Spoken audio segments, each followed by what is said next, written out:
A gente volta falando de um assunto que nós devemos realmente chamar muita atenção, merece a nossa atenção. No Amapá, são quase 11 dias com uma distribuição de energia elétrica falha, o que ocasionou no adiamento das eleições municipais por parte do Tribunal Superior Eleitoral. A falha é consequência de um incêndio em uma das principais subestações de energia do município. E sobre esse assunto, o Jornal da Manhã, segunda edição, recebe o ex-diretor do Instituto de Energia e Ambiente da Universidade de São Paulo, Hildo Sauer. Professor, bom dia e obrigada pela participação. Bom dia. Bom, professor, o apagão, como eu disse, lá no Amapá já dura incríveis 11 dias e nós temos muitas perguntas e poucas respostas. Então, eu gostaria de começar a nossa conversa te perguntando, até o momento, qual é a explicação mais plausível, de acordo com as investigações, para justificar a dimensão dos danos que nós estamos assistindo? Bom, tudo indica que o que aconteceu lá foi um grave problema de manutenção preventiva centrada em confiabilidade. Aparentemente, a empresa, a Isolux e sua sucessora, que estavam operando aquela subestação e que construíram a linha do trecho que vem ali dos municípios de Porto de Mós e Almerim, no Pará, subindo a linha que vem de Tucuruí até Macapá, e depois essa mesma empresa opera a subestação da Macapá, não tomou as providências necessárias para ter a confiabilidade necessária e manter o sistema operacional. Aquele circuito é um circuito duplo da rede. Agora, a subestação tem 3 transformadores e para sempre ter um de reserva. Com 2, seria possível atender toda a demanda da região de Macapá, o estado inteiro, da ordem de 240 megawatts. A região do Amapá tem uma usina hidrelétrica muito antiga, Quaraci Nunes, que dá uma potência da ordem de 78 megawatts, bem inferior do que os 240 médios. Então, aquela subestação é absolutamente essencial. A sua manutenção preventiva deveria estar em dia e houve, pelo que foi divulgado, a coincidência de terem um transformador já há algum tempo em manutenção, 2 operando, um deles teve um incêndio por uma causa ainda a ser confirmada e investigada, já se sabe que não foi raio, e esse incêndio danificou o segundo.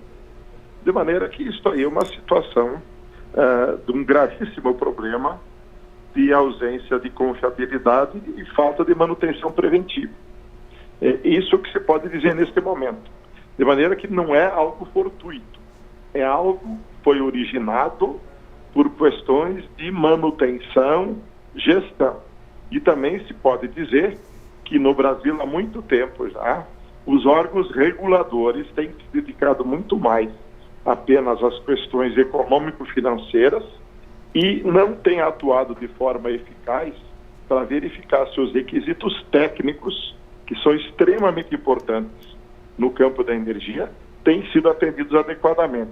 Mas que esse é um diagnóstico, um tanto quanto preliminar, temos que aguardar as investigações definitivas, mas isto não poderia ter acontecido, não precisava ter acontecido, e é fruto, digamos assim, então, de negligência. Professor, você falou então de negligência, ausência de confiabilidade e falha de manutenção preventiva. De quem é a responsabilidade, portanto, pela falha dessa manutenção? Seria da esfera federal, do governo estadual ou da empresa que administra ali a subestação do Amapá, que no caso sofreu os danos? Bom, a regulação é inteiramente federal, tanto para a transmissão quanto a geração, e a transmissão inclui aquela subestação. E mesmo a empresa estadual lá de distribuição é regulada pela ANEEL. Então, aí há um conjunto de responsabilidades compartilhadas. A primeira responsável direta é a empresa de origem espanhola, Isolux, que vem enfrentando problemas financeiros seríssimos. Estava vendo até um processo de substituição dela lá, não tenho a informação mais atualizada. Ela, evidentemente, é a operadora, é a responsável direta por não cumprir os requisitos de manutenção preventiva, garantindo a confiabilidade. No segundo nível, evidentemente, está a responsabilidade do órgão regulador federal, que é a Agência Nacional de Energia Elétrica, que provavelmente não cumpriu a diligência necessária de verificar o cumprimento por essa empresa das suas obrigações. E é irônico, né, que no Brasil inteiro se propagava que a grande solução é privatizar tudo, e a privatização tem sido feita no sentido de olhar substancialmente os requisitos econômico-financeiros, e tem se negligenciado nesse processo a regulação técnica, isso é, a verificação in loco, se os requisitos dos contratos estão sendo cumpridos, se a manutenção está sendo feita. E o paradoxo é esse, então, o tal do mito de que o sistema privado é mais eficiente não se cumpriu, ao contrário. Estão chamando agora os recursos federais, tanto do Ministério quanto da Eletronorte, para ajudar a resolver esse problema, e, infelizmente, isso já leva muito longo tempo. Aliás, é importante lembrar, até 2014, quando essa linha de transmissão, que foi o avanço, começou a operar, o sistema do Amapá era inteiramente atendido por aquela hidrelétrica com Aracinune de mais ou menos 78 megawatts e por usinas térmicas, principalmente as chamadas turbinas a gás russas operadas com óleo diesel, muito caro. Eu não sei por que desativaram todo esse parque térmico que poderia estar lá ainda e servir de segurança. Então vejo nisso uma outra falha. É claro que manter um parque daqueles operacional tem custo de manutenção, mas então haveria essa possibilidade. Agora que está sendo feito um esforço de temporariamente trasladar geradores de várias regiões do país, especialmente lá do Pará, de Rondônia, parece que do Amazonas também, de Roraima e também do Amazonas, por vários meios, geradores para serem conectados localmente. Mas essas são duas condições. A primordial era manter o sistema adequadamente de acordo com os critérios de manutenção preventiva centrada em confiabilidade. Há metodologia, há conhecimento que permite fazer isso e acompanhar. A segunda era ter o backup. As térmicas poderiam ter sido mantidas lá ou outras, e esse é um problema também de planejamento e execução do planejamento. O planejamento no Brasil está a cargo da empresa de pesquisa energética, mas tudo, a regulação, fiscalização é responsabilidade do ponto de vista da normatização do Ministério de Minas e Energia. E a campo da regulação direta é da Agência Nacional de Energia Elétrica. Então eu vejo uma falha maior, que aliás não surpreende, porque depois da reforma do setor elétrico iniciada nos anos 90, 95 e diante até agora, o Brasil tem vivido permanentemente crises, tanto com riscos de desabastecimento, explosão das tarifas, custos muito acima dos que poderiam existir, e periodicamente nota-se a ponta do iceberg aparecendo, como este agora do Amapá, a ponta de um iceberg, que possivelmente pode pipocar em outros lugares, se nós não fizermos no Brasil uma revisão urgente da forma como nós planejamos, da forma como nós coordenamos as responsabilidades entre os múltiplos agentes, Operador Nacional do Sistema, Agência Nacional de Energia Elétrica, Empresa de Pesquisa Energética, Ministério de Minas e Energia, empresas públicas e empresas privadas. Há uma multiplicidade de empresas privadas com padrões tecnológicos muito variados, muitos deles bastante avançados, outros nem tanto, e essa falta de coordenação e integração tem levado a muitos problemas em outras regiões. Por isso eu reputo esse episódio de Macapá e do Amapá como a ponta de um iceberg muito maior que está flutuando aí